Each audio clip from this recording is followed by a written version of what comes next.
삼성그룹은 비상경영체제에 돌입할 것으로 보입니다. 삼성그룹과 경제단체들은 총수가 없는 데 따른 악영향을 우려했지만 시민단체들은 처벌이 너무 약하다고 비판했습니다. 이유경 기자입니다.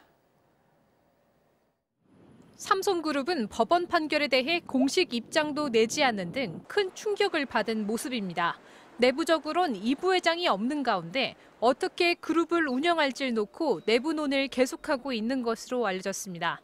지난 2017년 이 부회장이 처음 구속됐을 때는 전문 경영인이 중심이 된 부문별 대표들이 모인 회의체가 만들어져 그룹의 중요 사안을 결정했는데 이번에도 비슷한 방식의 비상경영체제에 들어갈 것으로 보입니다.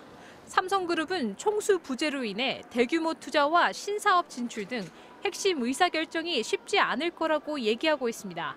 삼성물산과 삼성전자, 삼성생명 등 삼성그룹 관련 주가가 선고 이후 큰 폭으로 떨어지기도 했습니다.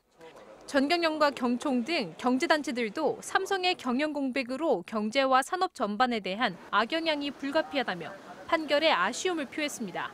반면 시민단체들은 솜방망이 처벌이라고 오히려 법원 판결을 비판했습니다.